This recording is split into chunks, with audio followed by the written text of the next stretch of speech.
Hey, I'd like to call our meeting to order, Town of Southington Board of Finance meeting. Today's February 18, 2026. It is 6:30, and we'll stand for the Pledge of Allegiance, please.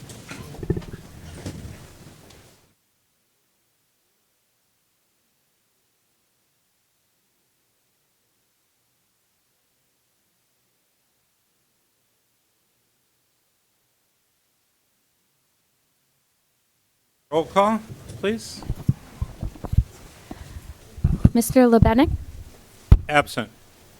Mr. Pocock, Here. Mr. Bedoin, Here. Mr. Salerno, Here. Mrs. Wade. Here. Chair Larry. Here. Okay.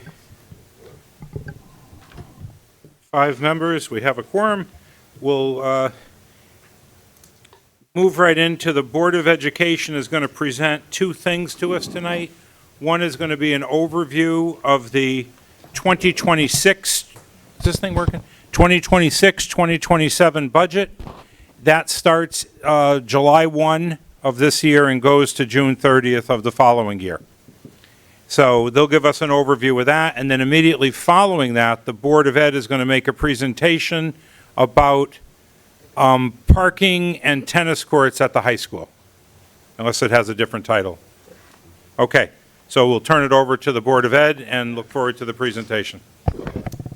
Thank you, Mr. Chairman, and I apologize for my voice, so bear with me through this. So, Mr. Chairman, Board of Finance members, thanks for inviting us here this evening to present to you the 2026-2027 Board of Education budget. I want to thank the administration, Mr. Bedancy, Mrs. Mellett, and all those that spent their time putting this budget together. As with every year, this is not an easy task. And I also want to thank my fellow Board of Education members who worked hard, did a lot of questions, and created and passed a budget in a very bipartisan manner. This year, we did the budget review a little bit differently. The superintendent presented to us his budget presentation and then provided us the budget workbooks at our Board of Education meeting. The Board of Ed members were asked to take the next 5 days in advance of our first budget workshop to go through the presentation, go through the budget book in detail, identifying line items, actions, activities, and other items that they had questions on, concerns with, or they just thought could be changed, modified, or they had questions with, and submit those questions in advance of the first budget workshop, which created and began to create the grid that we'll be passing back and forth over the next several weeks. Giving these questions to the administration in advance, not just during the meeting, as we were reading through the book, gave them and their team a chance to develop comprehensive, detailed answers to our questions. These questions and answers came out during our budget workshops and created more questions and gave back to more answers from there. And actually, by inviting those that made the requests to participate in the budget workshop to come forward and answer questions, we're able to get the detail and context of the budget request from that department. So, for example, in addition to the questions and answers we got from the superintendent and the director of finance, the leader of the technology department came in and answered technology questions that we had. The leader of special education was there to answer special ed questions. The director of our operations group was there to answer about operations and transportation and the like. So at the end of the process, the board voted to make a change to the original proposed budget that came to us, and it took 4 special education teachers that were moved into the budget, took them back out, and left them as grant funded for this year, reducing the initial budget request by $224,000. That was done, a motion was made and passed, and the budget passed in a bipartisan manner. So at this point, I'd like to turn it over to Mr. Bedancy to present the actual budget details. Thank you, Mr. Oshana. So, Board of Finance, thank you for allowing me to present the budget to you this evening, and I look forward to the conversations we'll have at our future workshop sessions and any questions that I can answer between tonight and that time. I, too, want to thank the administration for the time that they put into preparing the budget and the Board of Education, for doing their due diligence and bringing this to you this evening. So just a quick snapshot about, the makeup of the district. This is the current student population. Most folks in town are obviously familiar with the amount of facilities we have, but that's the enrollment. One of the major drivers of our budget and creation of it at the district level, or should I say superintendent's level, was making sure that requests within the budget supported priority initiatives within the strategic plan that was adopted just at the beginning of this year, school year. So we tried to tie a lot of the requests back to that to make sure we were staying on track with the district priorities as adopted by the Board of Ed.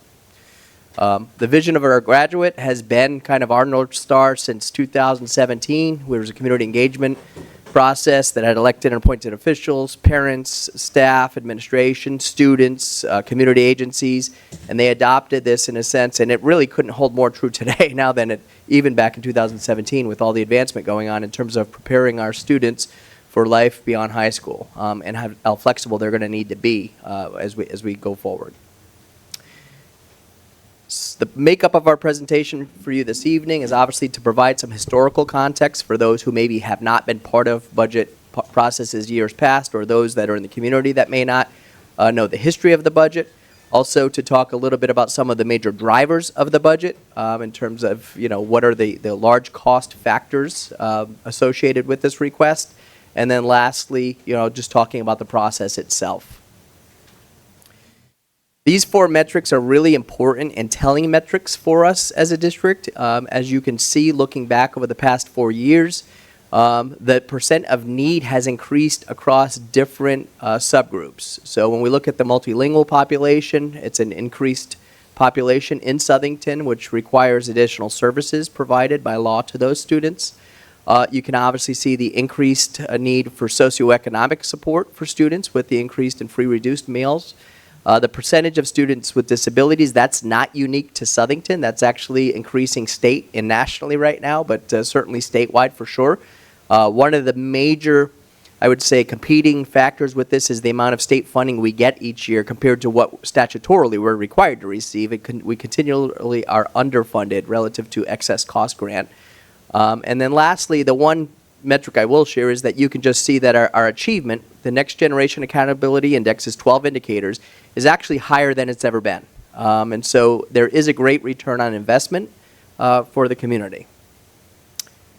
How is that calculated? There's 12 indicators, and there's a weighted formula tied to each indicator that gives a score to give you the overall accountability index scores.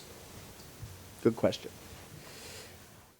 This is a number that we've been referring to for years. It's the per pupil expenditure. Essentially, again, it's another formula tied to everything from facility costs, staffing costs, material costs, tied to student enrollment. And it is definitely a difficult number to quantify. Mr. Bedoya, if you had asked me, like, how's that number come at? It depends who you ask. But what I always say is it's arrived at the same way for every district, regardless of how it's come at. So it's just a metric to say, using the complex formula, what the investment is per pupil based on enrollment in Southington compared to surrounding towns. And you're talking about operations. It's for everything. It's the cost of your facilities to operate them, but it's also the cost of your staff, everything from. But not the cost of the facility. The cost of the facilities are included in that. I can certainly get you, and I'll put that right in the grid. I'm just, what the formula if I is. take 6079 times 19930, Yep. let's see what I get. Well, it's also, there's divisions that occur within that formula too. So it would be a far bigger number if you looked at it that way.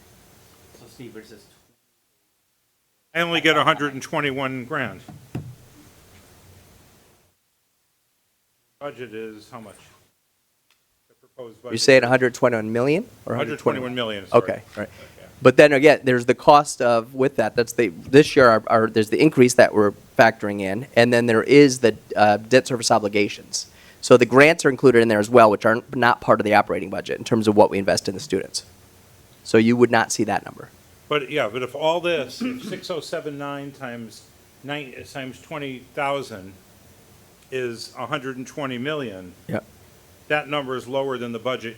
Correct. Even go to last year's budget, it's lower than last year's budget. Correct. And last year's budget does not include the debt service and So the work on the building. The PCIS data that this is pulled from is October of 2025 using October 2024 data. Okay, So there was that enrollment driver.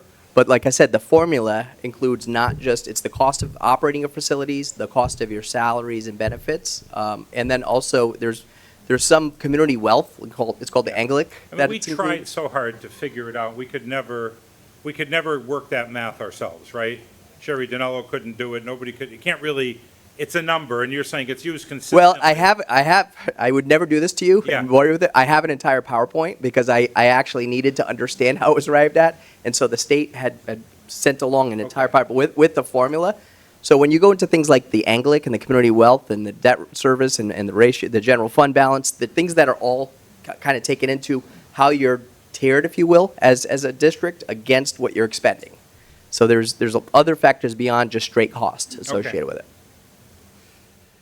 This is something I testified last year in Hartford. I've already testified 2 weeks ago in Hartford for this. I think the education cost share, which is the largest municipal grant that Southington receives to fund education, you can see it has not increased. And I think I covered that in pretty large detail in my cover letter for you to show you the actual number and the percent of our operating budget that it has funded. The cost of operating a school district, even if you used just cost of living or inflation themselves, two separate factors, you would certainly, there's no such thing as a zero increase budget. Cannot be done with factors such as purchase services that will give you increase for transportation, rubbish removal, energy, collective bargaining agreements, and increased benefits costs, which you're all seeing through self-insurance. This is a history of the budget. So you can see that there was a point in time that we were very small increase, but that is the same year that we had ARP ESSER funds post-COVID.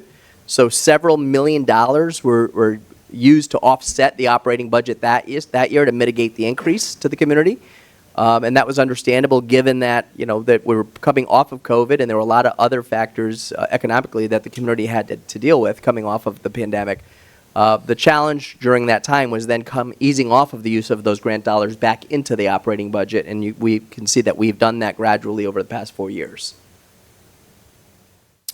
Our process starts very early. I meet with every building administrator, every department in October, so it's kind of exhausting, if you will, that you just finish a budget season, you start a school year, and you're already rolling into the next budget season. But it does take a lot of time to gather all the information needed and then start to prioritize and reduce to a number that I can bring forward to the Board of Education. This is just a high-level overview of the dates in terms of what our process looks like. And I will share this, Mr. Chairman, with you so that you can pass it on to your full board so they can look at it in more detail. I certainly don't want to read bullet point by bullet point with folks tonight, but for general viewing purposes, this is just so people can have a high-level overview of what the process looks like. This is probably the most important slide in the budget. It talks about where we started and where we ended, and it shows everything that was done, with the exception of the last bullet point, to get to the number before you this evening. And there's a lot of difficult decisions that need to be made with that process along the way. And then in some instances, we just get new information that we didn't previously have when we first developed the budget that allows us to make reductions in certain areas. One of the challenges with our budget, and we've talked about this also in years past, is the budget timeline doesn't really align with a lot of the information we need in order to get better projections. For example, we don't know what our excess cost reimbursement rate is going to be prior to the adoption of this budget. That's one example. We don't know what the governor's budget is going to be prior to the adoption of this budget, and so there may be unfunded mandates in it. As of right now, the governor's budget proposes a flat education cost-sharing grant revenue, but there's major legislation in right now trying to put an escalator into that grant and increase it based on the cost of living is one suggestion, which could result in, for Southington, getting far more education cost-sharing dollars this year than what we've budgeted for. Both myself and the town manager, because he can only go by the numbers he has at the moment, and the only numbers he has at the moment are the town manager's budgets and the numbers from last year's biennial budget when it was adopted, which does call for flat funding. Yes. Quick question. Yep. So you mentioned earlier,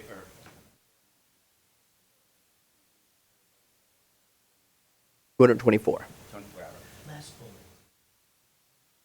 Yeah, I found that. So That was our starting point before I made any reductions with all the asks. okay. Yep.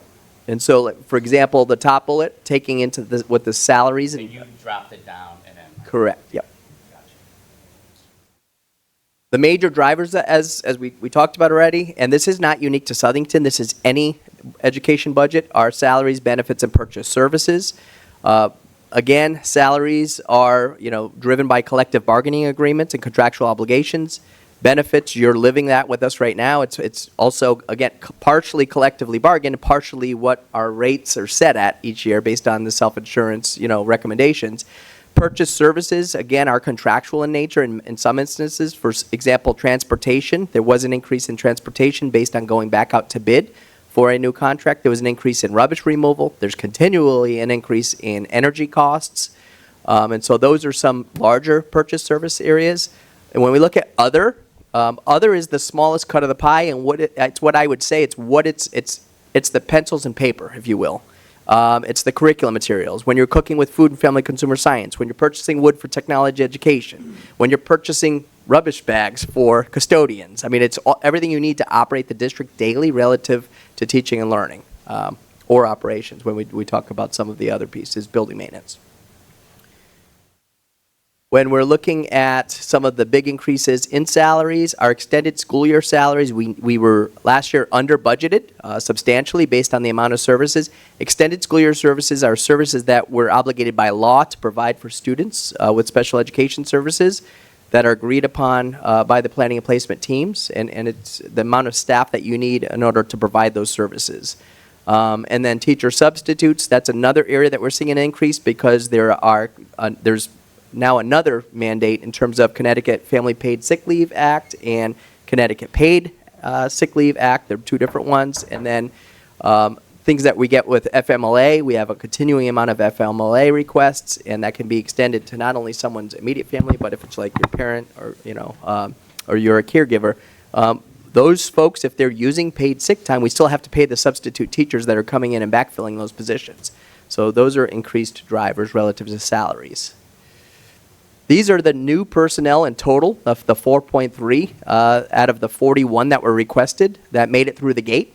And essentially they were so compelling because whether it was caseload, student need, subgroup growth across the district, that's TESOL I'm speaking to specifically there, and class sizes, which is we are adamant about trying to maintain class sizes at the elementary level that stay within certain class size guidelines.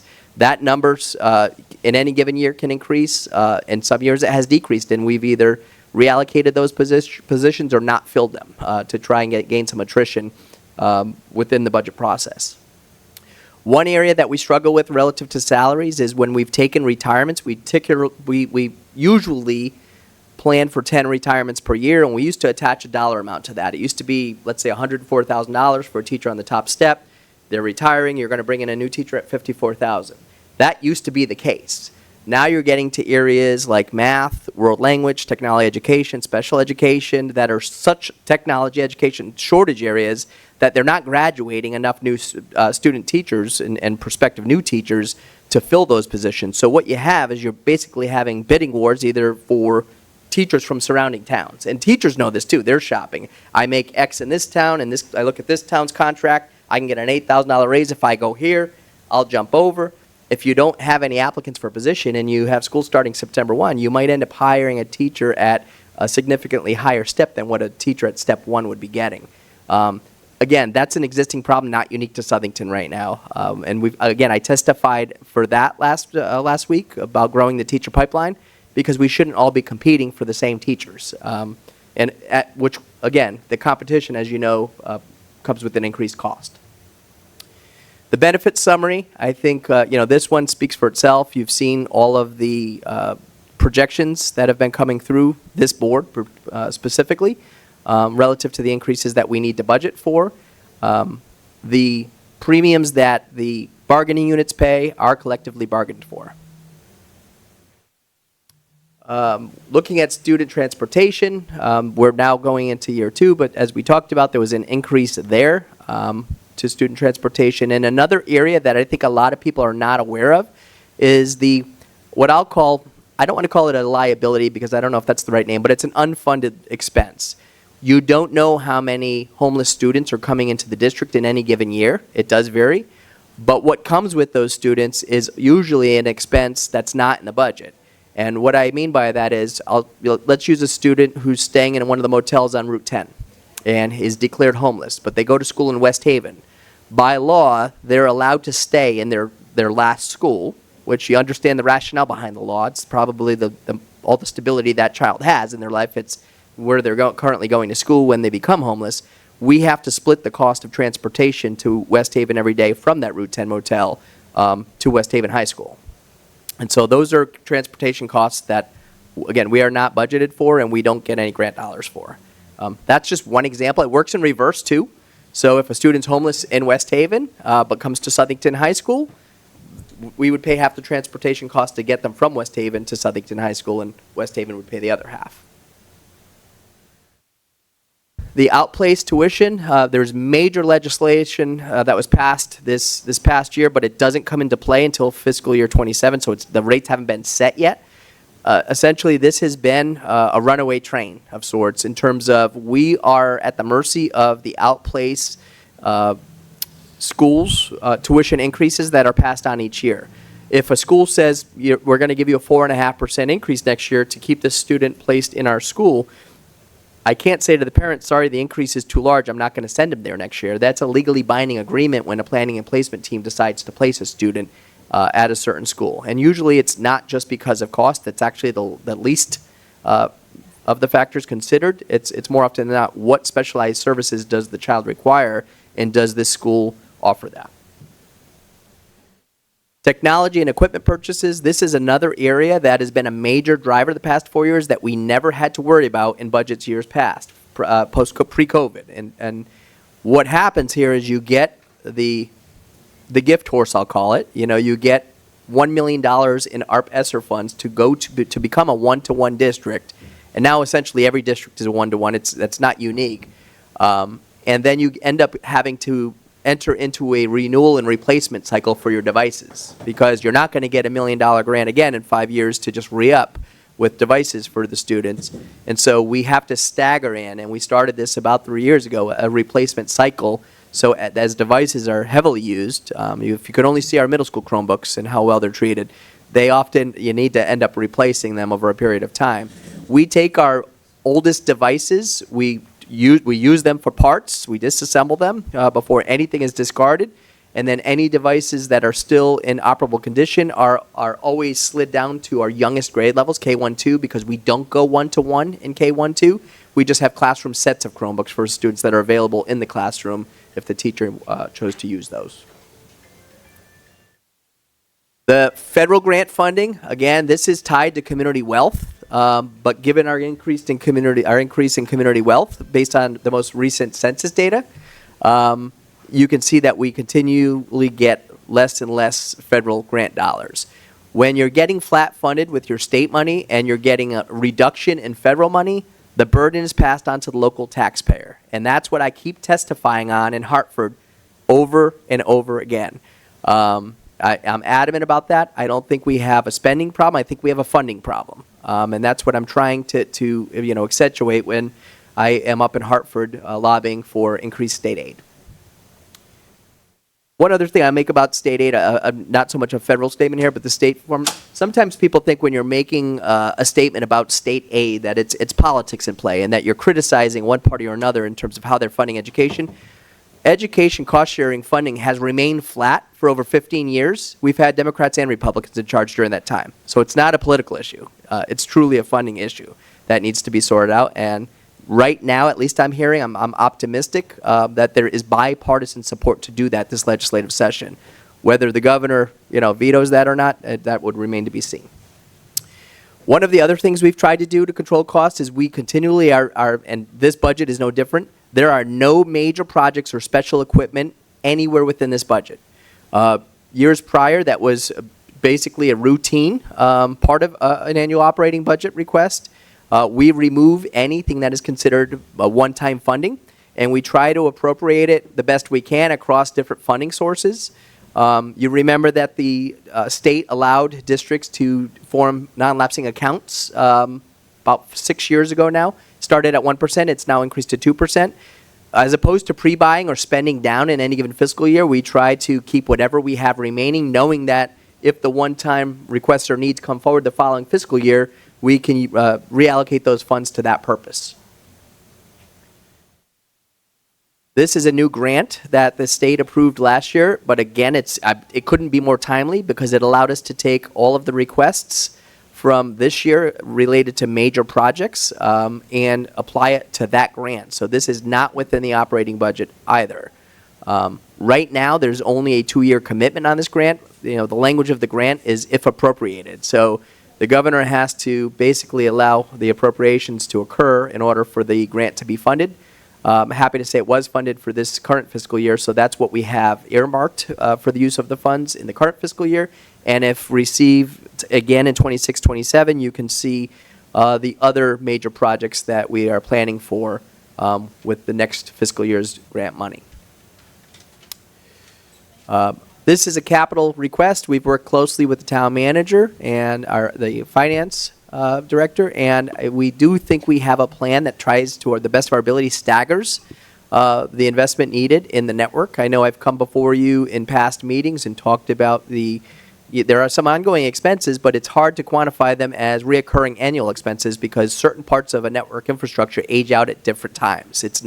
There's nothing symmetrical about it. So we're basically looking at the expected life cycle of certain pieces of the network infrastructure and trying to map it out accordingly because they're big numbers and we wouldn't want to put it in an annual operating budget randomly in one given year because that would look like a substantial increase for that year when you wouldn't need it in the next year. And so that's what the replacement cycle does for us relative to the network. And Where's the 436? If you back up, the 436 is in this year's budget? so that was in our request. I believe it was pushed out by 1 year in the town manager's budget that you recently received. So we would see what that looks like in his recommended budget. Then we have, which as you're aware of, this was a law that was passed post-COVID around indoor air quality at schools, which requires extensive inspections of indoor air quality systems at each school done by a certified engineer. Cannot be done in-house, and there's a major expense with it because not only do they do the air quality inspections, but they're doing the engineering and design of HVAC systems that would support the statutory requirements of the inspection that would need to be done over a period of time. And so that's another piece that we're looking for in order to continue to stay up to date with that mandate. Our workshops, the timeline here, just for the general public, in terms of what it looks like, as you can see, it is a long process. One of the requests I have is that the town council maybe consider the date that they're going to adopt the budget and how that may coincide with the legislation session ending. It's a short session, so we may find out if that education cost share legislative proposal comes to fruition or not. Last year, we didn't have that answer prior to the adoption of the budget, and it ended up coming in higher, the education cost share, than what we had budgeted for. But based on the dates right now, if we were to push the town council meeting back a week, essentially the legislative session could end, and you would know what you're getting from the state relative to education cost share revenue. And that's the budget presentation for the operating budget. Well, thank you. And how we'll proceed is if we have questions, if we have some simple ones on the layout of this, we can do now. But if not, they'll go into the grid. We put everybody who's new, you put the question in the grid, you put your name there. They answer it in the same grid, and then the answer is available to everyone. The question, so they don't have to ask redundant or similar questions, and that's town council included. So Board of Ed will see it.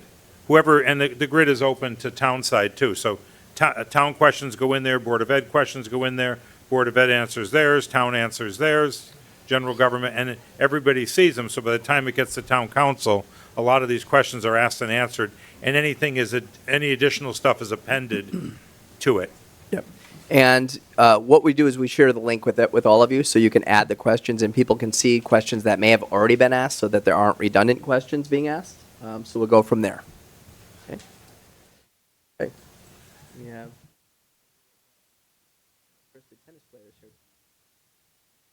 So we have, as part of the capital improvement plan, and the town manager has included that within his capital improvement plan, is funding needed to repair and essentially replace the tennis courts. I wouldn't even say repair. We've lived that life already. But in addition to that, I think what we want to focus on tonight, what may be a byproduct of tennis courts being replaced, is a safety concern that we have as a district, and I think you probably have experienced it as a community relative to congestion on Pleasant Street during athletic events, and how narrow the roadway can be when there are buses trying to pass through. You know, the music of the night, it's a nightmare. Apple Harvest, when you have all the cars along the roadway and being bussed back and forth across the various places, and even after school, just athletic events in general. We have many residents in the community that can't access certain portions of the athletic complex, whether it's due to age or disability. So we're looking to try improve safety and access of the athletic complex, and at the same time improve the condition and play for the tennis courts. So one of the concerns, as I highlight here, is just congestion on Pleasant Street. And as you can see, it's very narrow once cars are parked along Pleasant Street. As you have cars passing, it creates a condition that's, less than ideal by quite a bit for cars that need to be coming in the other direction. Also, what you have is a lot of sight lines that are in trouble where people are coming in between cars going to cross that street because they're trying to get to Annalise or Mandel or one of the neighboring streets that they're parking in if the back lots are full. And I would say Mandel more than anything because that's the road that's closest to the athletic complex. But the other streets also create some neighborhood congestion, and I'll highlight that in a moment. As we talked about, accessibility, and then the tennis courts, which have been in the capital improvement plan since they were initially recommended for replacement at our last facilities condition assessment for the athletic complex. Neighborhood parking challenges. I would imagine anybody who's an elected official, but probably no one more than Alex, has gotten calls regarding neighborhood parking. And garbage cans being blocked, mailboxes being blocked, sometimes both sides of the road, creating narrow roadways, particularly on Darling Street where you can park on both sides, whereas Mandel and Annalise you cannot. But given the limited parking spaces, it does create neighborhood congestion and is often a source of frustration, not only for the neighbors but the administration, because then they're trying to figure out whose car it is, why they're parking there, and continually trying to remind our students of, how to be a good neighbor, if you will, and be respectful of the people that live on those streets and their mailboxes and trash cans and whatnot. I would say another factor that has probably increased the demand for parking is, if you recall, a few years back, there was a law passed that students cannot drive other students to school until they've had their license for a certain amount of time. First, it starts with your sibling only, and then after a full year, you could drive a classmate. And that long gone are their days when folks would pile into the one friend's car who had one and commute to school. So what you have is far more kids taking their own vehicles to school. I think the other increase in vehicular traffic is due to the amount of programs and extracurricular activities we have at the school. It's basically running not only because of the turf field, not just during school events, but on weekends, as you know as well. The town and the recreation department uses the athletic complex as well. So there's pretty much always parking congestion issues either on Mandel or Pleasant Street. What we have here is a design proposal which would eliminate the cars parking on Pleasant Street during athletic events. We would certainly seek support from the police chief to make that a no parking area if this were to be approved. And in addition, we believe, given the amount of spots here we have counted out and the amount of cars that we counted out just today, on those streets, there are 80 cars today total in the neighborhoods. There's about 143 spots in this proposal. So this would finally get cars out of those neighborhoods, but it would also get cars off of Pleasant Street. I think it's an important thing to note. The students aren't there at the same time as a lot of the spectators, so we think the 143 spots would certainly accommodate the spectators as well. The tennis courts. We've been talking about the tennis courts at the board level for quite some time. Mr. Romano and his staff have done a tremendous job at trying to Band-Aid them, if you will, for each tennis season. But the problem that we have really is the subsurface of the tennis courts continually moving underneath the tennis courts. These were not post-tension concrete tennis courts.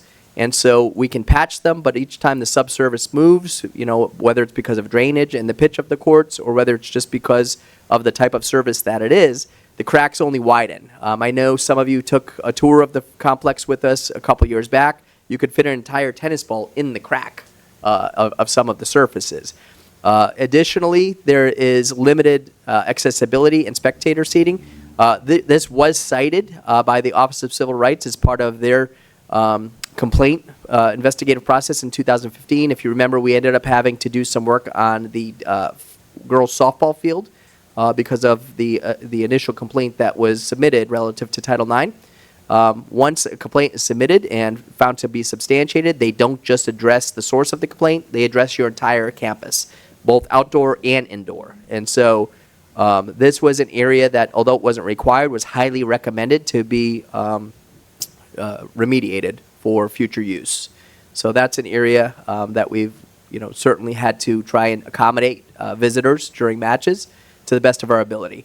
I think another important piece here is that the courts are, based on where they're located, they're not lit right now. So it does limit community use, especially during the nicer parts of the spring when the tennis teams are using them pretty much until darkness rolls in. And so the community as a whole may get them on weekends if the tennis teams are not practicing. They're not using them during the day, obviously, because physical education has priority use over the space. So lighting might allow after-hours use of that facility, and so we'll talk about that in a moment. What you can see here is a spec of what it would look like. It's important to note this is 7 regulation courts. If you look back at the current courts right there, that's the existing footprint, those are not regulation. I think based on the time they were installed relative to the Ag Sci building, there was it was landlocked in terms of the amount of space that was available. So 7 courts were put in, but because they're not regulation, we cannot host conference tournaments or state tournament matches at Southington High School. In addition, there was even, I believe you may know of the Wayton Open, I think it's called, a pretty popular annual summer tennis tournament. If they were regulation courts, they would draw far more attendees to that invitational. This brings them to regulation using the field that's currently behind the home bleachers, the visiting bleachers at the athletic complex right along Pleasant Street. So it's a larger footprint. One of the major drivers behind not being able to just extend this footprint right here, and you can see right in the middle between the 2 courts where that walkway is, that's a gas line. And you are never going to put post-tension concrete over a gas line because it's so expensive to install. God forbid they ever needed to access that line. So it was designed on purpose to allow the gas line to dissect the 2 areas. You can see again, here's just the current footprint up top, and here's what the existing footprint relative to the tennis courts would look like. And now the cost. The tennis courts are addressed within the capital improvement plan. So we have year 1 funding. The town manager is proposing year 2 funding for that. There are some ad alternates that I think are worth discussing while they do this, because when they're installing the footprint is when we can do some of the, I'll call rough work for the facility for future use. So you may not necessarily need to do the whole thing. But, for example, the lighting bases and the underground conduit to eventually light the tennis complex if the town desired to do so. So once those surfaces are poured and the courts are installed, then you lose that option down the road. Relative to the parking, this is, again, with the civil engineering, the site work that needs to be done, the remediation, there is some grade issues there. If any of you who know that area, you're walking on the sidewalk on Pleasant Street and the fields are to your right, there's a drop-off. There's some grading that's going to be needed to be done there, and some drainage work that needs to be done there as well, all as part of the project. What does that get the community? I think first and foremost, safer traffic flow. I think we've highlighted that. I think accessibility. What does that bring to the community, both the people that attend our athletic events and those who are using the facility themselves? I think it eases the parking congestion that exists within the surrounding neighborhoods. when I say eliminates 23 years of neighborhood parking congestion, I had a call from Chief Daly this year saying, you know, I've been getting calls. He said, I got calls from neighbors. They're upset. What are you doing with the parking spaces at the high school? How are they being assigned? And I explained the process and the problem to him. And he said, you know, he said, I just want you to know I've been dealing with these calls for 23 years. And I said, well, Chief, at least I know that I'm not causing these problems. I said, but, you know, hopefully we can send you a solution at some point to eliminate that from you know, the history that exists. The modern safe tennis courts, I think that's probably why we have the tennis team standing here. They're looking for state-of-the-art tennis facility that they can be proud of, and more importantly, courts that are safe. And so we want to be able to use all of the courts. There are some courts right now that are the 7 that exist that we just close off. We may let them use them for limited practice, but other teams won't even play on them for matches. And so for the most part, you've seen at certain times cones out on the courts where we've just closed them off for even community use on weekends because repairs need to be done on them. And then there's always, if we get them lit, the popular option of throwing pickleball on those courts. I did ask about if there could be dual lines for them, and it can be done, either temporary or permanent. But I would say that's certainly not the focus of this project at all. Safety first and foremost, and then for our student athletes, having facilities that they should be able to compete on against other conference tournament teams and league foes. That's all I have for you this evening. So what's the total cost of this parking lot tennis? I saw that page had a lot of millions on it. Yeah. So, Do I have to add all that up, starting in the corner? well, What do well I do? if you're looking right, just the tennis courts alone, that part we feel the 1.6 is on track to be Where's funded. the 1.6? Project total cost without alternates under tennis courts. So that's the 1.6. If you look at capital funding year one, 793. I'm sitting too close to it Total here. cost without all. Oh, 1.6, okay. Yep. So the 793, you know, has already been allocated for the current fiscal year. So we have half of what we need already. There's a proposal, or at least a request from the town manager for year 2 funding. So if that were to go through the current town capital proposed improvement So plan, the 793, 420s in the capital improvement plan? done. Yes. Year Done. 1 is done, year 2 is proposed. Year 2 is proposed now in our budget? Yes, Is the other 793? correct. Okay. The Keep going. 2 that are not here are the alternates, which is the lighting base install and conduits, which I talked about. The reason why we now add this is because if you're changing the footprint of the tennis courts entirely and you're adding parking, now would be the time while the ground is up. And that's in here? That is in there, yes. The top number, Mr. Larry, is the total cost for parking. And so part of that is the base cost, 175. And then when you add the alternates, which is all of the fencing around the facility and the upgraded curbing, you've probably seen in some commercial lots where they just do paved curbing. It's essentially just they take the pavement itself, the asphalt, and they just create curbing around it. The problem with curbing like that is it does not last very long when you end up plowing those lots. That gets dug up everywhere. It becomes just a maintenance headache. And so whether you use concrete or granite curbing, stone curbing, it's pretty much indestructible against plows. So that would be, for long-term use, that would be a recommendation. So again, what's the total cost? 2.6 would be the ask in terms of an appropriation of the Board of Finance outside of the proposed capital improvement plan. Which is 2 times 793? Outside of the capital improvement plan is 2 times 793, is in the capital improvement 2.6. See the bottom number right there? Yeah. That's the ask outside of the capital improvement plan.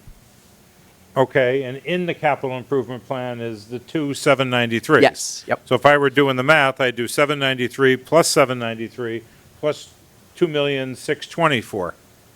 Correct. Is that the total? Yep.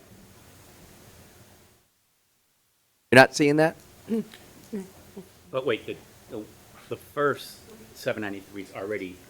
Is already been Right, allocated. so we're just, Right. so if we pass the 793, does that mean, and nothing else, you can still do the tennis courts, right? Minus the, You'd have the 2.6. Yes. Right. but can you do the tennis courts without the parking lot? 1.8 seat. Yeah. What's that? Yeah. If we What do the else? tennis Can you still courts, do the tennis courts without the parking lot? can the parking lot be done later? What you're going to end up with is just grounds around the parking lot because the footprint has changed. That is just going to be dirt and gravel, not on grade, just essentially plowed around the new footprint of the tennis courts. I don't know if anyone has the answer to this, but will the tennis courts be used like in the summertime, like for camps or Absolutely. or anything? Yeah. Okay. Yeah, they currently do camps there. They do. on the existing Okay. tennis courts, yep. All right.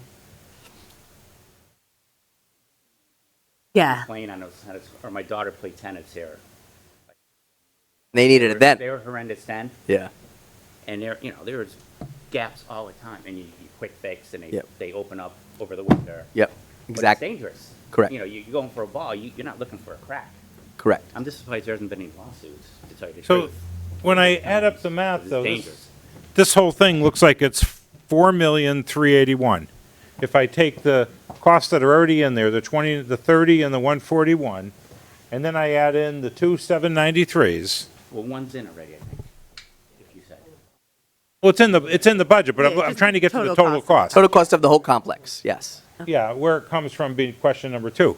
But the total cost of the whole thing is 4,210,000. Yes.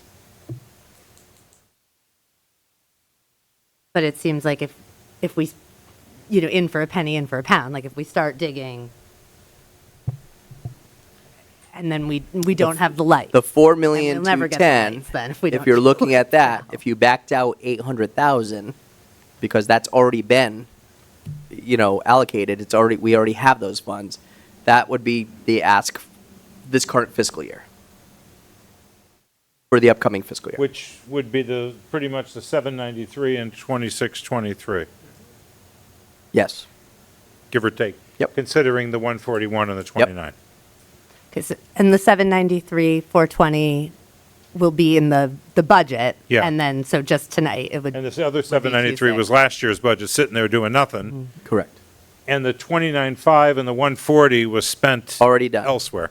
Part of what we needed to do to take that field and repurpose it to the tennis courts and parking was replace a field. And there was an upper field that was used years ago, but it got used less and less because of drainage and compaction. Luckily, we have less teams too, in terms of freshman level sports that used to use them. And so we took that field this past fall and remediated it with drainage and aeration and seeding. How does, when you work this through, how did everybody feel? You proposed 16.9 million a couple of years ago in a referendum vote to do all the fields and everything. And that was, the community said no in the referendum vote. They didn't get enough votes to pass. So there's a resounding no from the community. Now we're looking at 4,210,000, saying, okay, the community said no to everything. And now, you're coming to Board of Finance saying, can you just do 4,210,000? That's not minor repairs, like, oh, the turf field ripped, or there's a pothole over here, or light went out. We know we have to do regular repair. This is taking on an entire project, which is a piece of what was shot down in referendum at 16.9 million. I can speak to that. Speak to that. So I think, Steve, what's that? was there another referendum with that 16? Well, that's what I was just going to speak to a little bit. 7 Yeah. million. So one of That's why. we were coming off of COVID in 2022. We had a 0.29% budget increase 21-22.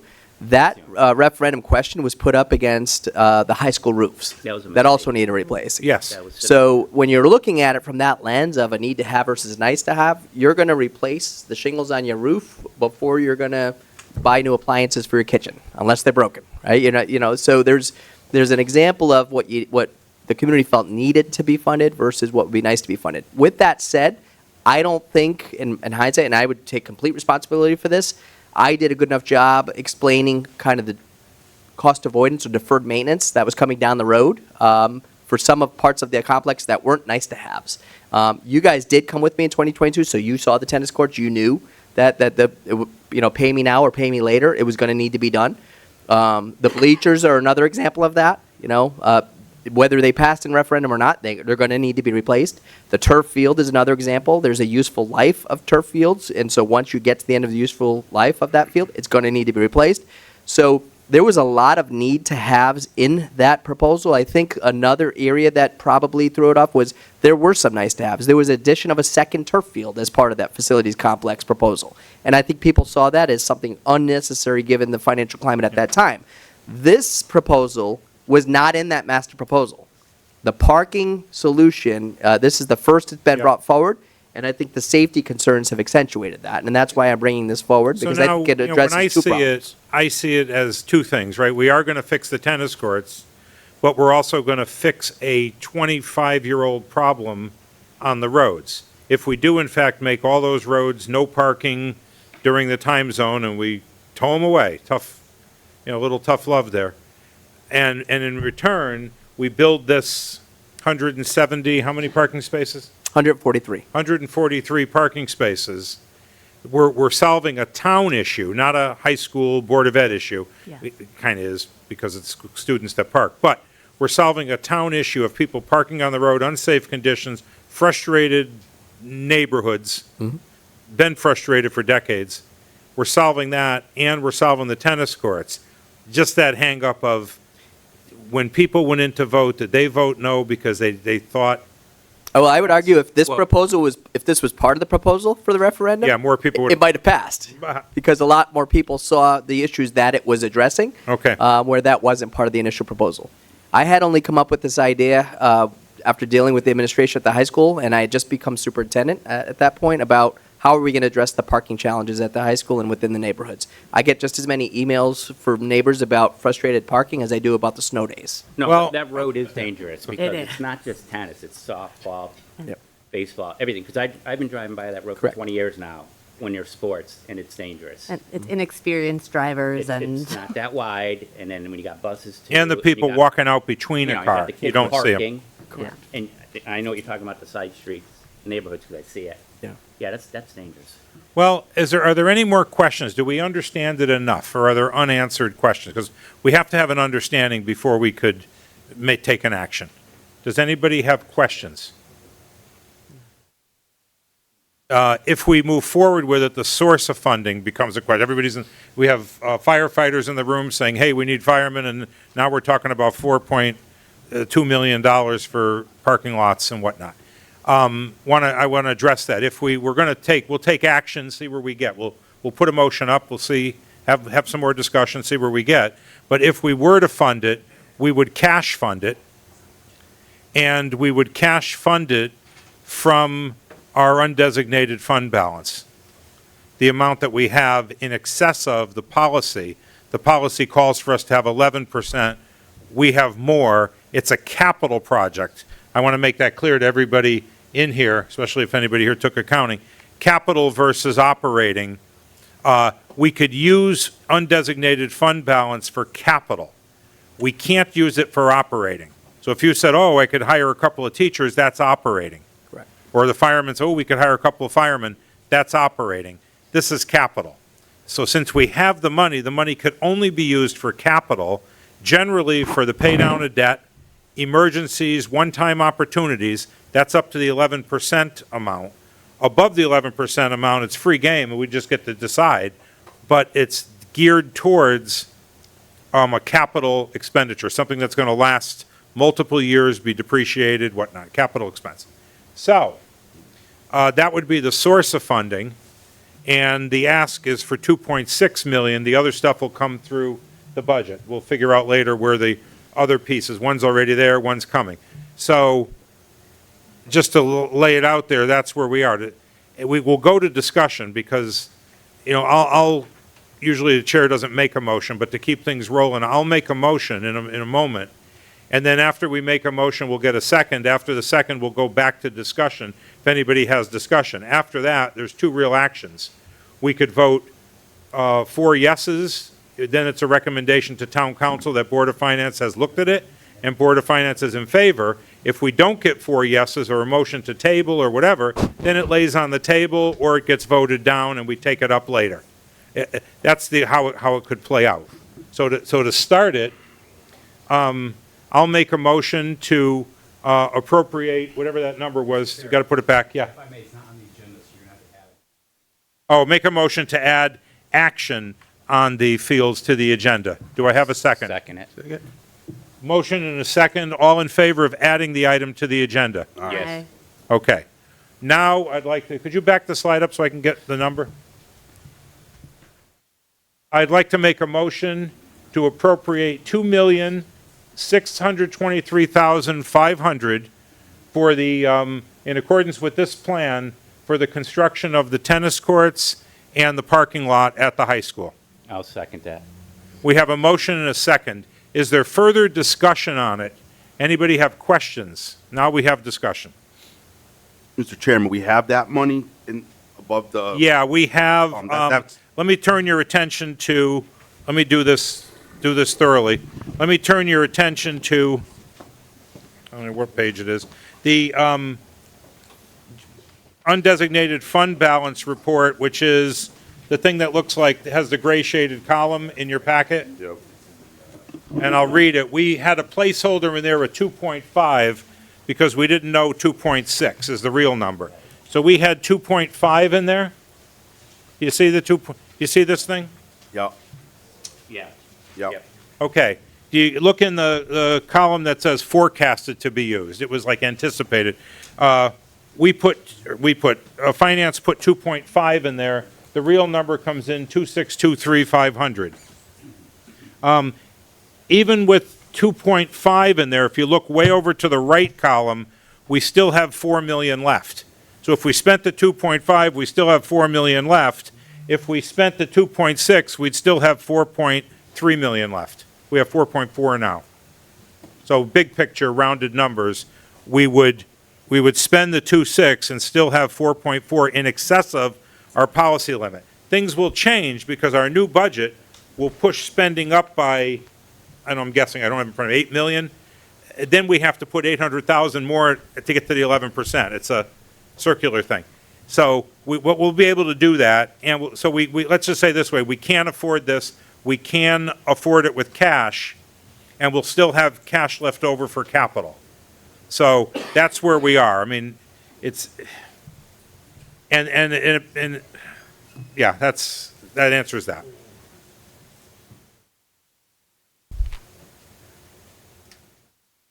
Over the years, we collected surpluses, we invested money, the money invested gave us interest income. This fund built. It wasn't the design to build it like this. It was designed just to have a rainy day fund in place. Here we are. And there's also discussion about moving the 11% to change the policy to bring it to 13 or something else Chrissy's looking at. Comparing other towns, making sure we're solidified in our bond rating. The bond rating is much more important because we're going to be, next thing you'll be talking about are the new schools, and that bond rating has to be locked in. So I don't want to say we have another 4 million to spend. Maybe the 4 million we have additional, we'll use it to bring our policy up to 13% and get in better way with the bond rating agencies. Because they look favorable upon us. We are healthy in terms of cash. Mr. Chairman, Yeah. I would like to just point out in the proposed FY27 budget, we are proposing to use 1.9 million. Where'd that For come the- from? I thought it was 7. No, this is for the Separate. capital budget, 1.9 million in the proposed FY27 budget for capital. Oh, of that. Correct, That's not on here forecasted to be used. correct. Ah, So then we're down to what? so take 2 out, we're down to 2. And then we got to see if we can get to the 13 or get to the 12 or something in the policy. But that's the, Yes, right now, we're right at 13.27, so, Right. right we only now, need to be Before at this. 11? No, with the 2.5, correct. but not the 2 million for the budget, the Correct. 1.9, yeah. But we only need to be at 11 per Right. policy, correct? Okay. We are thinking about They're increasing talking about it. raising the policy. Right, but Correct. okay, just today. Yeah.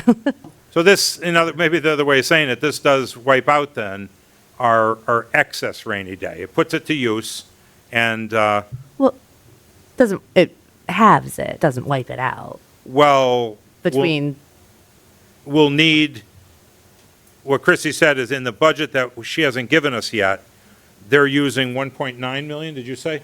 They're using 1.9. So now you take the 4,403, But we already have Yeah. two, so we only Minus 100 from it, because the 2.5 versus the 2.6. right. So now we're at 4,303.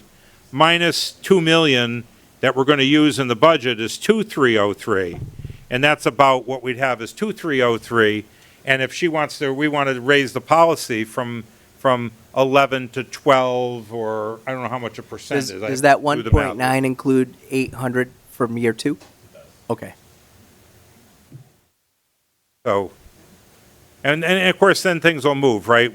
Did we collect in here the money from the sale of the building? Yeah, we got it, the 641. And then we'll run a surplus this year. Hope to. As long as I'm here, we run a surplus. And that'll go in a little bit. So, So we could look at doing 12% instead of 13%. yeah. probably. We always moved in twos, we Or could do- move or in keep it ones. at- Right. The bond rating agencies want to see us say something and do what we say. I think the consistency is what they look for. So yeah, you're right, Katie, we go from, we don't have to go to 13, we can go to 12. And then we could assess it a couple of years from now and go to 13. But they just want to see us not say we're going to go to 13, then only have 11, then we got a problem. Okay, so with that discussion, we have a motion and discussion. Want to do a voice vote? Sure. Mr. Pocock? Yes. Mr. Bedoin? Yeah. Mr. Salerno? Yes. Mrs. Wade? Yes. Chair Larry? Yes.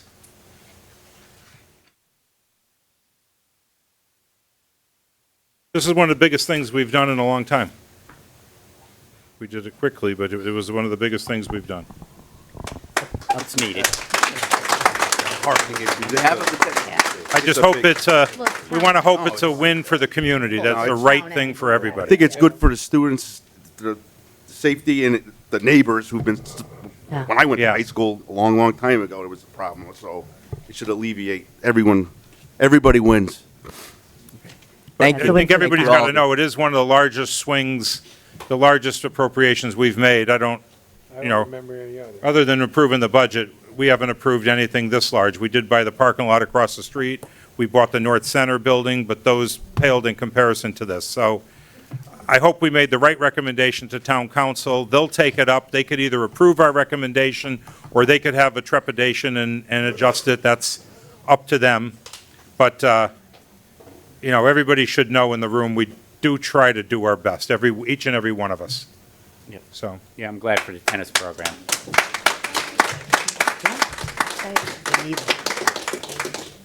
Thank you. okay, thank you. Moving right along, we look for the approval of the minutes from the January 28th meeting. Do we have a motion? So moved. Motion is second. Any adjustments to those minutes?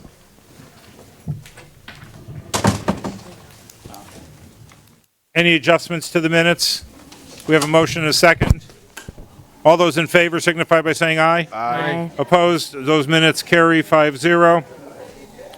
The next initiative we have is, let me just clear one of them. The registrar compensation and office structure, I got a notice that they're working on writing up a draft. They need a little bit more time. So with unanimous consent, we won't act on that now, but I know that something's being written. An email came today on that. Okay, that's, all right. So we'll just table the registrar compensation until we get a draft. But remember the process. They're going to give us a draft, then we'll go into a room, look at the draft, and keep working it until we get something that helps us put some controls and policy around that. Now we have the firefighters. What? Oh, let's, yeah, I'll ask that. I'll ask it so we're all clear. Yeah. Some things have happened since the last time we addressed these firefighters. So just a history on it so everybody knows. The fire department made a case that they were short-staffed, and that case was about safety. 3 firefighters on a truck versus 4. What can 3 do? Whole story behind it. And the solution was we were going to add a firefighter, which we did. There should be one new one, if he's here, that's you? You got hired? That's him. So we added a firefighter, and now we approved going for the SAFER grant through FEMA. It's a federal grant that pays for 3 firefighters we applied for a period of 3 years. It just helps alleviate the burden. We're still going to own them after that, but we did not win the grant or get awarded the grant. So we're back with the 1 firefighter that's in the budget that's done, but not having the 3. Okay. The last time we were here, we discussed it. I think there was a good feeling that there was a need for the 3. The question always comes down to here, cost, because this is operating cost. This isn't a tennis court. This cost goes on and on every year. And then there was a component of this cost which caused a little trepidation with some members of the board, where it's about the backfilling and how the union contract is that the 4th firefighter, if the 4th firefighter is out more than 1 shift, the 4th firefighter has to be backfilled. Somebody goes out on workers' comp or extended illness, something, where it's beyond 1 shift. 1 shift is the discretion of the chief, I believe. The chief is here, I think. Yes.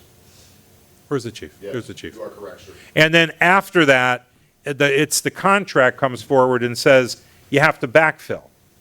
I was one of the ones who was on the other side of the issue saying, yes, I agree to the 3, but I'd like to get a waiver, which is a memorandum of understanding from the union, not to backfill the 4th firefighter. Because right now we're running with 3, we've been running with 3 or less than 3 forever. This is additional to where we've been since forever. But yes, the volunteers are shrinking, but this is additional. And I wanted to see if we can do this. And one of the ways to make it palatable from a budget perspective was not to backfill the 4th firefighter. And we needed 4 4th firefighters to fill every shift, what do you call them, rotations or each, what's it called? Help me. Somebody. Shift. So we need 4. And then Company 1, headquarters company, is staffed with 4 firefighters on the truck. But if number 4 calls out for more than 1 shift, I want to do it so we do not have to backfill the 4th. We'll backfill the 3rd, the 2nd, the 1st. Like, that's how it's been, that's how it is in the contract. But my reservation was not to backfill the 4th. And we started to talk about that, and we tabled it. And I believe that's how, unless somebody saw it differently, that's pretty much how we left it. Now, to answer the question that's on the table, the 3 firefighters are in the next budget, the budget that we're going to get soon. I proposed them in the budget that you received Tuesday, yes. Okay. I always say when I get my book, but okay. In the budget that's the new town manager's budget being proposed, the 3 firefighters are in there. So really, we've got 2 avenues to approach it. We could take it all up when we take a real good look at that budget, see where it lands. Can we afford it? Take it up at the time of budget when we vote on the budget, talk about it in the workshops, vote on it when we vote the budget, which is, we vote the budget on March 25th. Or we can take action on it now and appropriate them now from contingency, get them, start to get them hired. They're already in the budget for next year. But if we take action now, then we have to approve it in the budget, and it goes forward. So we got 2 ways we could go with it. But, and I just feel, and just me speaking now, not the board, but if we had the memorandum of understanding not to backfill the 4th, the likelihood of approving 1, 2, or 3 of them is increased. But, I don't know, I can't speak for everybody. So we have to decide now, do we want to take this matter up? And we could still have a little more let me see where we are here. We could still have a little more discussion on it. Or I can just come forward with a motion and keep doing it until we see where we are. Do we have to have the motion to have the discussion? You know, you do in a way. So let me do this. Let me start it. I'll break the protocol again and just make a motion. So I make a motion that we move to hire 3 firefighters, or move to recommend to the town council that we hire 3 firefighters as part of what would have been the SAFER grant. We hire them now, and we do it if we get a memorandum of understanding from the bargaining unit that the 4th firefighter will not be backfilled, and that will be at the discretion of the chief in every case. No, if you're out for more than this or that, it's always at the chief's discretion and not by mandate in contract. So now we have a motion. I just need a second. We can go to discussion. Doesn't mean you agree. And making a motion or seconding it does not mean you agree with it. Second. All right, motion and a second, discussion. Ed made a second? Okay. Now we discuss. So I actually just have a question. And we can on- bring the chief up or anybody we need to talk to. I have a question on almost the motion itself. Can we send it over saying that we would only approve with the MOU? I mean, is that? Yeah? Okay. Chief?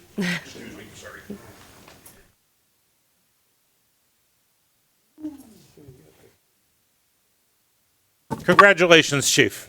Thank We you always very called you much. chief, but Thank now you. we I don't have to appreciate add that. any other words to it. I don't know that you can make that motion because that's going to be opening the contract. That's between the town manager and the union. So I don't know that you could phrase your motion in that fashion. I could be completely wrong. I mean, I think I could, then if it doesn't come through, right, if it doesn't happen, then it's not fulfilled, right? It's a Correct. stipulated motion. If it does, I'm not telling anybody open the contract. I'm saying if you want the 3 and we all vote yes, then yes, of course, that contract would have to be opened by the membership through the manager. That whole thing would have to happen. If that doesn't happen or it happens later, then, we can't make the hire. There's a stipulation.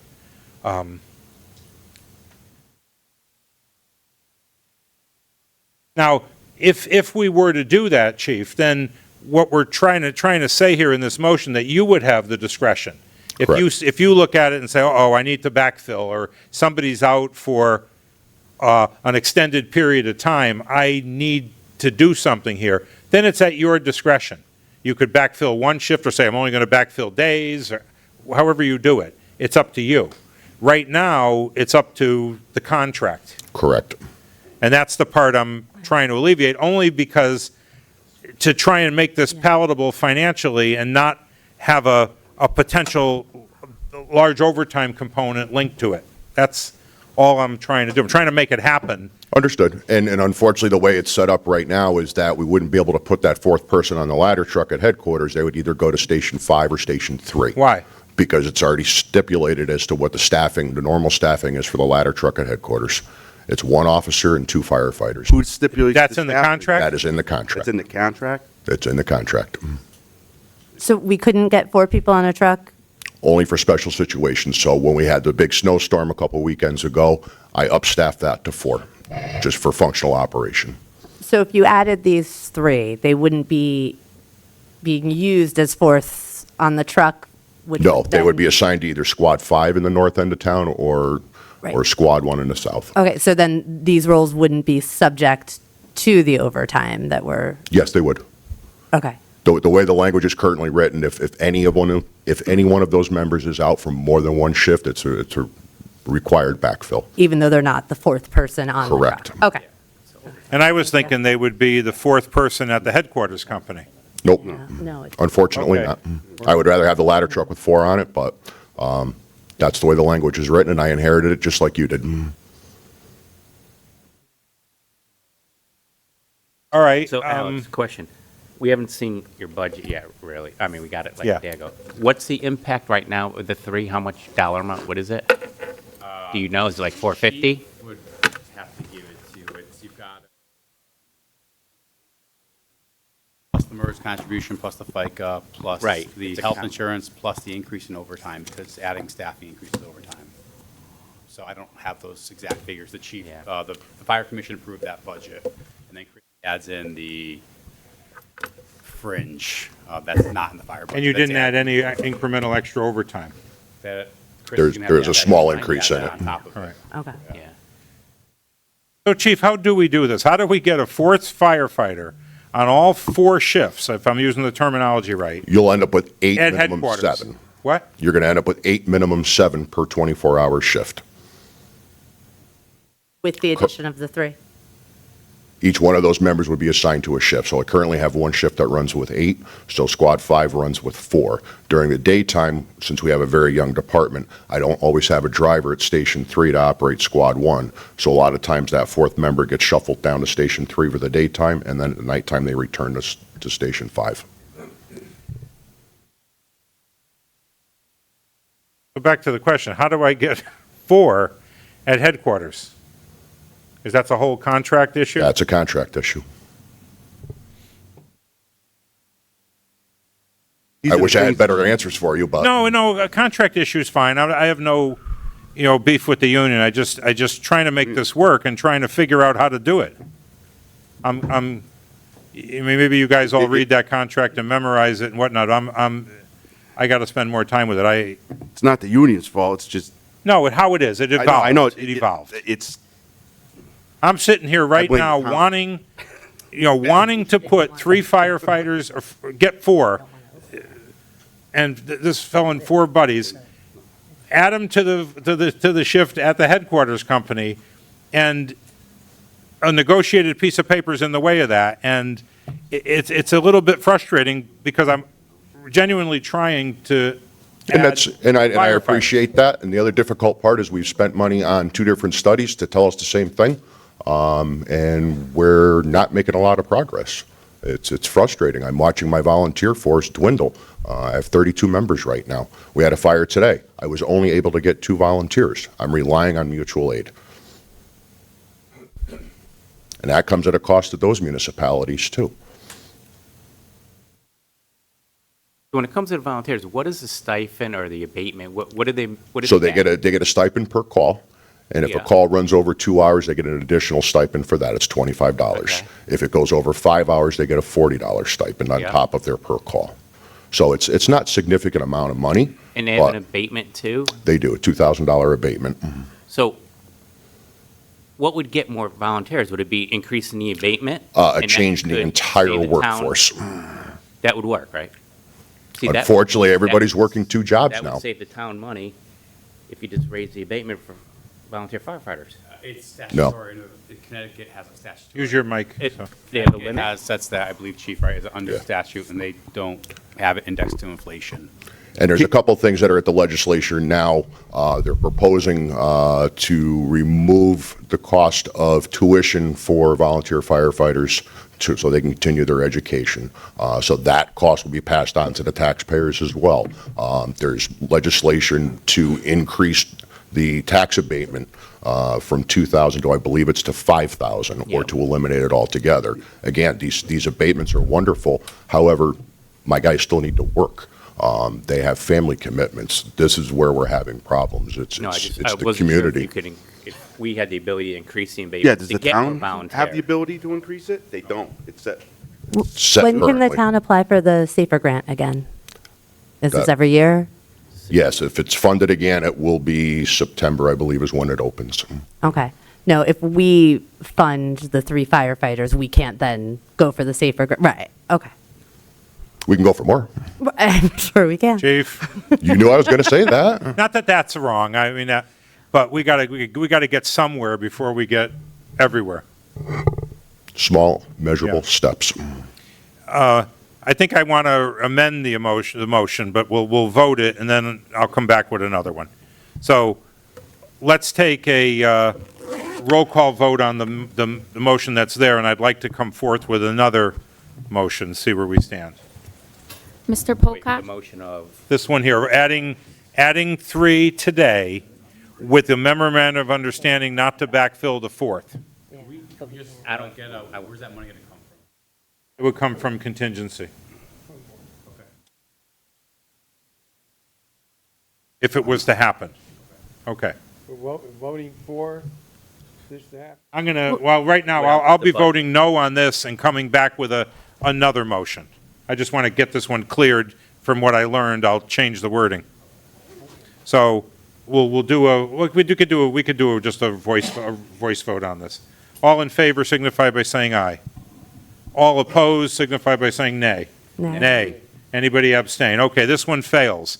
I'd like to make a motion to hire 3 firefighters from contingency with a memorandum of understanding written in such a way that we will not backfill the 4th person, and the 3 that we're adding will be added to the headquarters company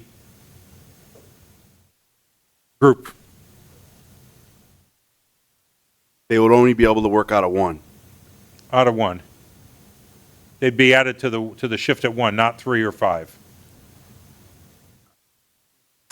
Practically speaking. Yeah. I don't think you We can can't. dictate staffing where they go. I believe that's a fire commission. Well, they said it was in the No, we- contract. That's But policy. We That's can't overrule policy. policy. You can't tell them fire where to put policy. people. That's, They- fire commission makes dictates that policy. decision. Okay. Then I withdraw the motion. Me personally, I think I need to look at the budget as a whole first to see where, if we're going to cut funds for their behalf, because it is going to be for. Because now we're learning it is in the budget. That's what. Right, it's in the budget, so why don't we wait another couple of weeks, do the budget process, so we have the whole budget, so we know as a group. But it's in the budget without the memorandum of understanding for the backfill. So if we approve it as it is in the budget, it will then come with, the contract wrapped around it, where if somebody's out, they will get backfilled, and we I don't think- backfill now I think- number 1, 2, I don't 3, think and you can 4. change that. I think it comes with the contract wrapped around it either way. We can't. Yeah. Well, they could unwrap the contract with the memorandum of understanding. But we can't send anything forward saying only if you unwrap the contract. Sure we can. Yeah, we can. Well, We could. During the budget cycle, when we're during the budget, Push but, Joe's. hacking up the budget, we could say only if Yeah, this or is- we could these say are the one terms. person. well, the Two recommendation. people. Right. Sure. We have to get there. It's just how we get there. Right, We're weaving right now. yeah. I'd wait to the budget. Wait to the time. budget. It puts, All right, then you're we need missing a motion you're to missing lay the this Board of on the Finance table, guy. and we'll deal with it at the budget time. You already Yeah. have your motion, it failed. So Yeah, you don't need to it take did. You're done. Oh, okay. That's right. Okay, it's in the budget, and we'll take it up at budget time, and, the memorandum of understanding will help it. It'll have a higher likelihood of success with it, I think, but that's another story. Okay, move on. Okay, revenues, health of the town, how we doing on revenue?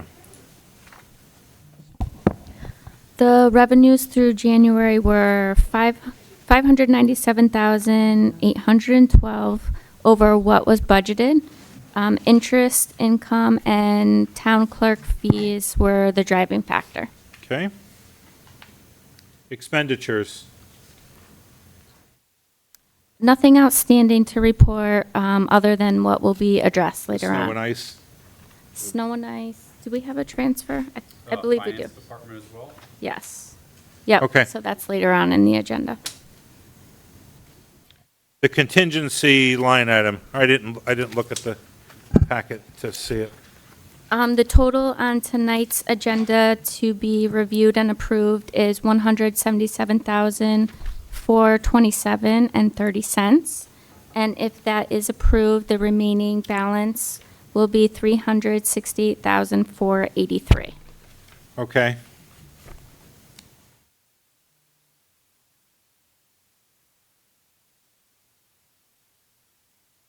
Okay, anything on investments, other than we saw the interest income, right?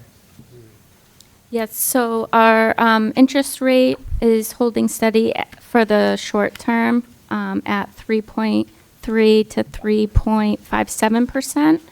Our account balance for short-term as of January is 118.79 million, and our long-term interest rate is 3.34%, and the balance as of the end of January is 20.9 million.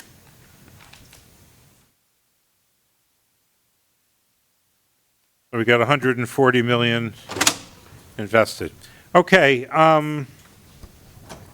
we talked about undesignated fund balance after our action tonight, having about, it's an average, 2.2 million in there, give or take?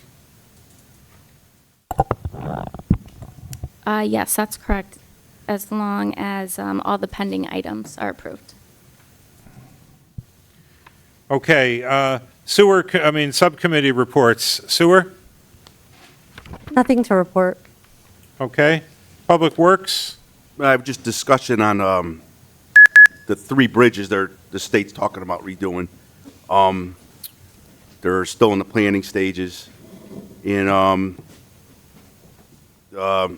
Public Works with the storms, and they're down on salt and various activities like that. They're pretty busy this year with the storm season. But they're doing a good job. Open Space? I have nothing to report. We got a lot of.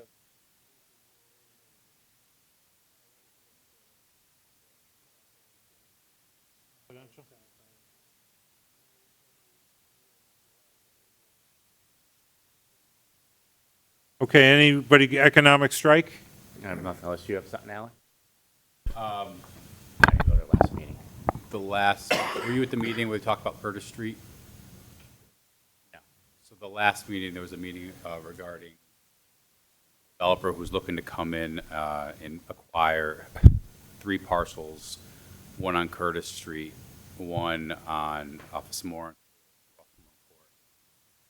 They're all industrial lots right now. Nothing's been provided formally applied for, but the question was, would the town be in favor of changing the Curtis Street lot to business to put in some sort of a super center? We don't know. A little bit of significant upgrades to the Curtis Street. This is coming off West right there, and right by Davis Trucking and Blast Tech. There's a big parcel right there on 84. And then they're talking about possibly putting a road through, connecting all the way to Spring Street, and then possibly some warehouse space. This more core parcels. We haven't. Curtis Street could handle a super center? That road? I'm not Kinda going to. white. I'm not a planner or a traffic Yeah. engineer. I'm not going to opine on my personal feelings. We haven't heard back from them. I don't know where it's going, but it was a special meeting just for that.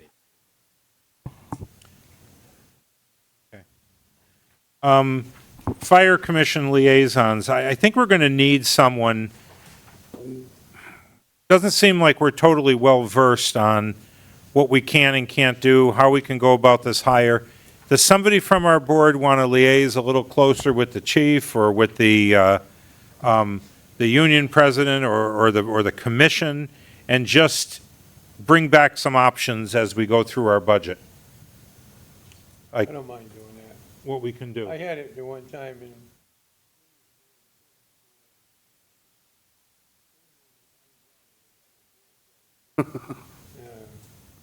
Because you're saying you and I- Steve are going to look into it? no, he's gonna. He'll do fire.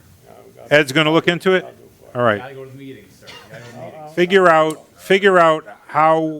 what the best advice is for this board to make it happen in a financially responsible way. Because we're going to need it. We're going to sit around a table with the budget, and it's just going to come up again. Yep. Gonna definitely have. And we need the right wording, the right understanding, what makes sense. Okay, public communications. Anybody from the public want to speak? Anybody here in the room want to speak? I think at some point, technology will improve. We'll have an open mic to anybody who's dialed in the future.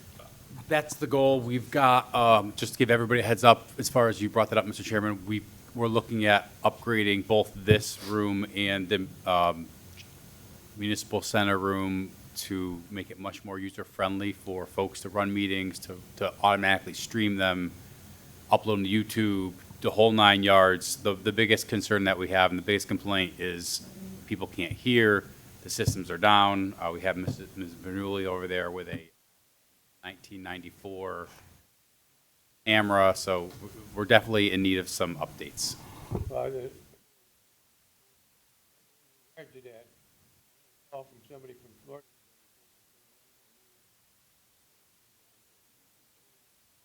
That's how Ron DeSantis does so well, taking his cues from us. Is it Mark?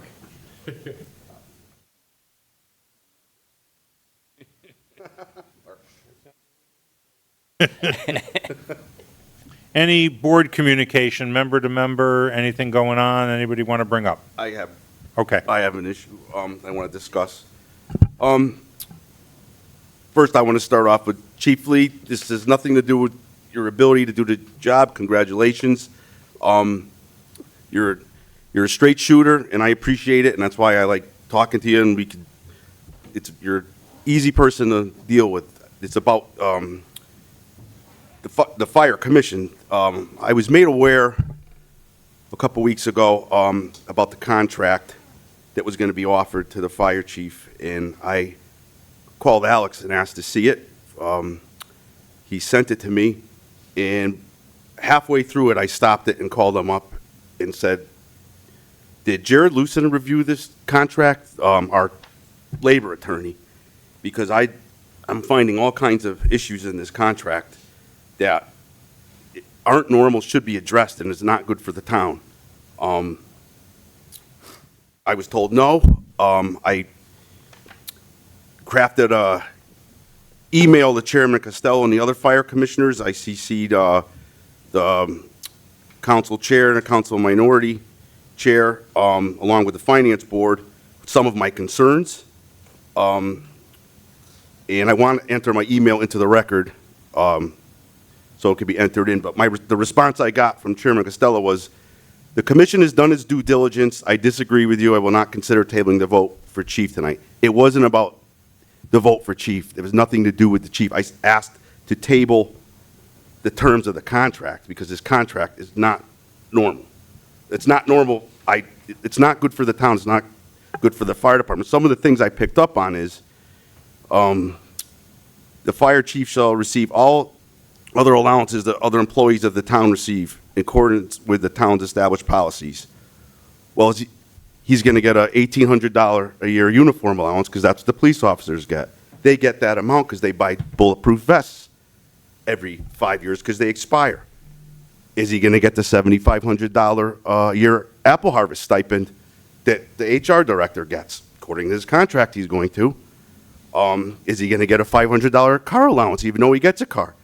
That's an allowance that goes out to another town employee. Will he get an annuity allowance? Other people get these. When he gets called into the scene, will he get double time? Because I was a K-9 officer and we got double time when we got called in. According to this contract, he does. And the kicker was the taxpayer's got to pay for his social club membership. I mean, that's crazy. I mean, in this budget world, what's going on, and I don't want to say it every month, but people are getting squeezed, and we're paying for civic club memberships. It's insulting. It's insulting. What angers me is the fire commission, it's malfeasance, incompetence, arrogance, or indifference, or maybe you make a big snowball and it's all at one. I mean, come on. All I ask for is have the town's labor attorney review this contract. It's garbage. It's not good for the town or the fire department because all the stipends listed, I said, did you do comparables to the surrounding towns? I mean, get your money good. I mean, I would have signed this contract in a heartbeat. I would have jumped over the desk to sign it, and I don't have a problem with that at all. It's just the fire commission didn't do their job. And this is why we hire labor attorneys to review things like this. And some of these commissions should not be allowed. I mean, it's the way this form of government is set up in this town still. Our 50s and 60s style of government that we're still using here. They don't understand these kinds of things. This is why we pay lawyers to look at this stuff. and that have to pay social club memberships, the taxpayers, even if it's $10, it's just stupid. It's insulting. And what angers me is, we did our due diligence. Did you really? Did you have a lawyer look at this? I mean, halfway through it, I was calling the town manager saying, oh my God, no, we're not going to table the contract. And it has nothing to do with the chief. It's not about the chief, it's about the contract. And no, we did our due diligence. Did you really? Did you really? You screwed the taxpayer. That's what you did. And I'm angry about it because this thing is horrible. Even for, to evaluate, it has to be mutual agreeable. Well, I don't agree to it. Now you can't even evaluate your department head. I mean, it's unacceptable. I'm angry about it. Maybe I'll use perplexed instead of angry. Maybe that's the word I should use. But it's just a bad contract, and I wish Chairman Costello was here today, because I'd say, just send it to a lawyer. That's all we're asking. Have a professional read. We don't ask the librarians to review engineering plans and vice versa. It's just, I mean, all the other allowances, all town employees, that clause alone opens Pandora's box of stipends and things. I mean, I'm just thinking from the world I came from, police officers, like I said, they call in the ERT team, they get double time. I mean, do we pay for the dog food and the vet bills? No, they paid for my dog, the vet bills. That's I was a stipend I got. They picked up. I mean, I'm being sarcastic, but that's how silly this is. It should have been handled better. Disappointed is not strong enough in the fire commission for not just tabling the contract and having our labor attorney look at it. That's all I was asking for. Take a time out, table that issue. Promote whoever you want, congratulations, and it's not anyone's fault for signing this. I would sign this in a minute. In a minute, I would sign this, and I'd be very happy about it. But it's not good for my job now is to look out for the taxpayers, and it's not good for the taxpayer. It's not good for the fire department overall, and the fire commission owns every bit of it, because it's bad business, and that's Well, all. what we got to do is learn from it. So we are doing a review, right, of all contracts now. Any employee who falls under a contract, are we going to do a review just to see how those are written? Boilerplate language and, I don't want to say we're not, but on the town side, the only contracts that I'm aware of is my contract and the two captain contracts. I don't know, what we can look at. I mean, they're public. But shouldn't we have Jared Lucen review all? It should be a policy. He should be reviewing all contracts. I Is mean, that that's what standard? he's I'm sorry. I know who he is. Is that standard? Historically, for the police contracts, I was Corporation Counsel. I negotiated and reviewed those in conjunction with Labor Council. I can't tell you what the town did on my contract. I don't know. I wasn't privy to that other side of the table. It's just, I mean, to get a response, oh, we did our due diligence. No, you didn't. No, you didn't. And if you did, Lord help us. Just pick up the phone. That's, all right, I'm done. I think the issue there is that contract was in place. It was the one used for Chief Heath and maybe before, and it was just, Right, I'm unaware of that, and that's an issue with, like I said, these commissions. I shake my head sometimes. People mean well, and it's not their fault that they don't understand this stuff. It's not their fault. I'm not. It's just.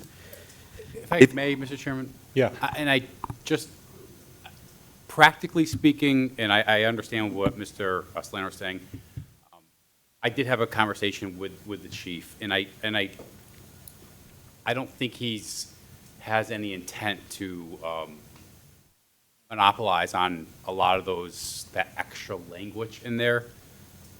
So I want the public to be aware that my understanding when I speak with him that he's not looking to raid it, but Contract's a contract. You're a lawyer, Alex. You know that. But I believe But I do want to express my confidence in. Thank you. Well, Chief, I'm sorry, you're the pawn. Unfortunately, like I said, I'm sorry, Chief. I know, I apologize. Take the individual out of it. town A contract's a council had to contract, so on the last Sign day. off on it, correct? Town council had to sign off on it, correct, as well? Or is this just between the commission? No, Commissioner. Town manager signs all contracts. So on the last day of your employment, you say, well, here's the last 3 years of my stuff, I want it. What are you going to say? No? You can't. You got to pay it. I'm moving to North Carolina. This is my contract says, this is what I'm owed. You're never going to win it. That's what I mean. It's malfeasance. And I'm going to stick with that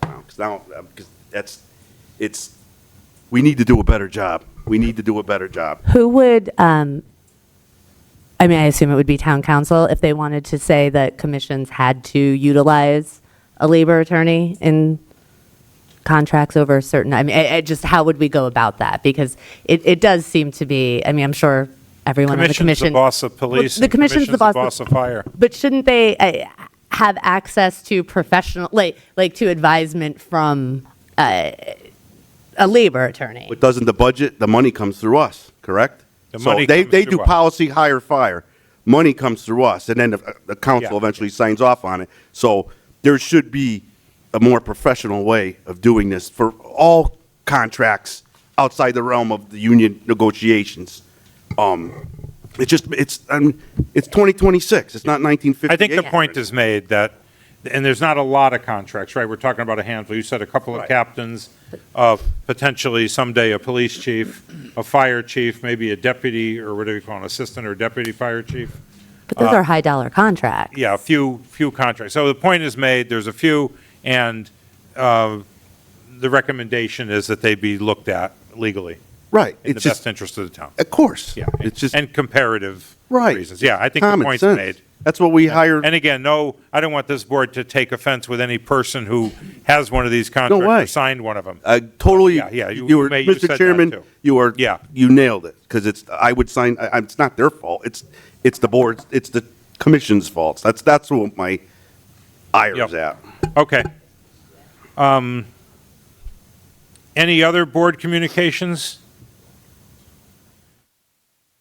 I do want to make one point, looking at, I'm still trying to get the equivalent mill rate, and I'll get it. It's just that the assessor's on vacation now.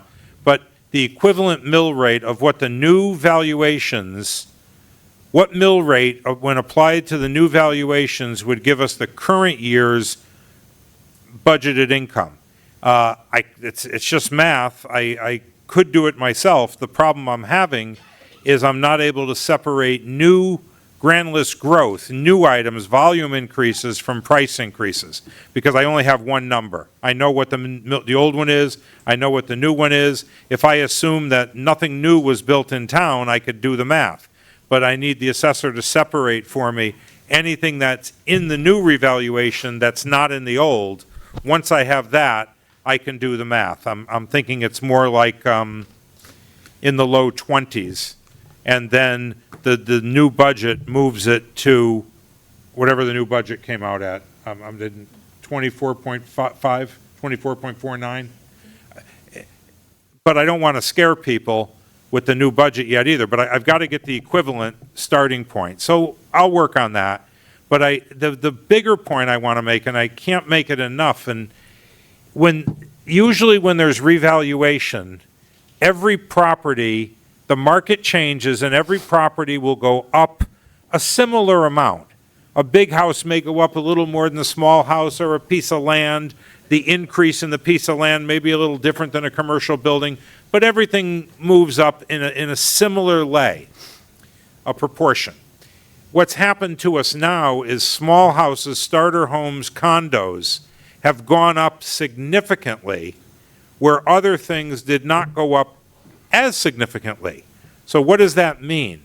That means that if you're in a modest starter type home or a condo, you will be taking on more of the share of the budget. The same amount, well, forget the new budget, the same amount will still be collected, the $154 million needed from taxes, except that the guy with the commercial building will pay less, the guy with the farm will pay less. The guy with the big house will pay less.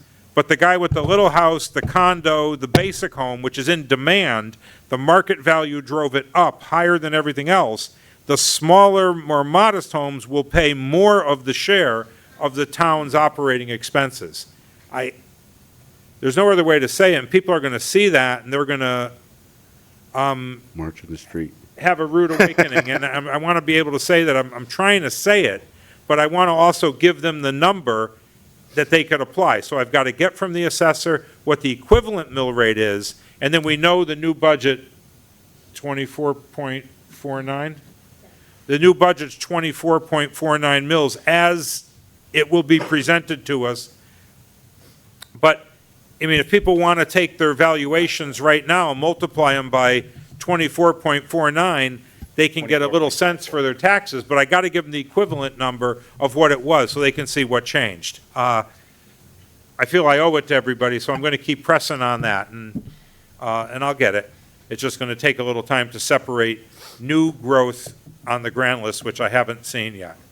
But I can't do anything about the valuations, and when the state of Connecticut says the farms could be valued at the previous valuation, okay, you know, somebody had a good heart, and they did that. But what they forgot, they didn't, the heart was a little bigger than the brain. What they forgot was, we're going to lower our mill rate from 32 down to 24.5 or something.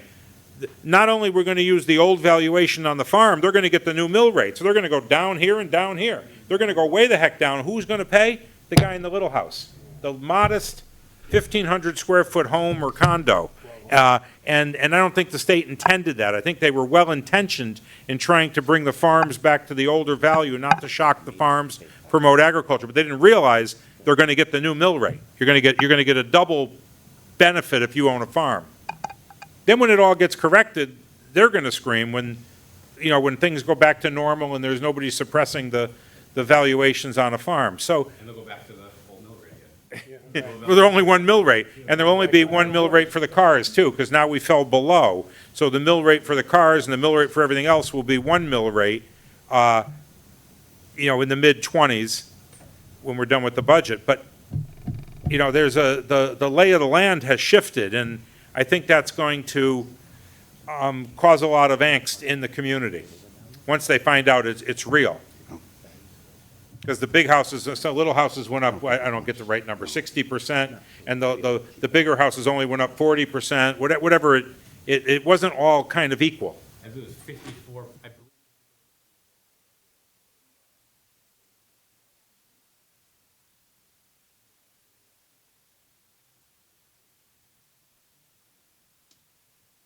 So, I mean, it all comes down when you actually take the math and you do it. You get your new assessment, you multiply it by 24.5 mils to get in the ballpark. It's going to be significant for the condos, small houses.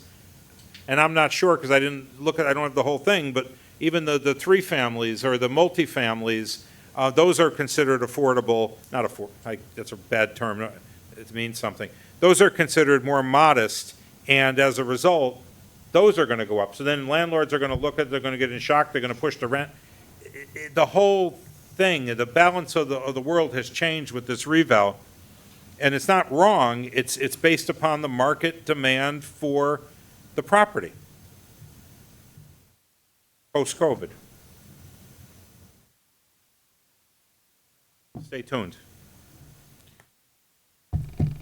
Okay. Any town department comments? Anybody from no town department want to report? We're good? All right, no presentations. Administrative business consent agenda, appropriation $2,975 for the insurance proceeds from the Lovely Drive light pole. Make a motion to approve the consent agenda item. Second. Motion and a second, any discussion? All in favor signify by saying aye. Aye. All right, that's an expensive light pole. Administrative business, department transfer, $2,500 even, general fund registrar, equipment maintenance to contracted services. Make a motion to approve the transfer of 2,500. Second. Motion and a second, any discussion? All those in favor signify by saying aye. Aye. Opposed, abstained, carries 5-0. Next one, department transfer, $1,500, registrar temporary wages to contracted services. Make a motion to approve the transfer of 1,500. Second. Motion and a second, any discussion? All those in favor? Aye. Okay, 5-0. Department transfer, $557.70. Planning and zoning, office supplies to vehicle maintenance. I'll make the motion to transfer. Second it. Motion and a second, any discussion? All those in favor signify by saying aye. Aye. Aye.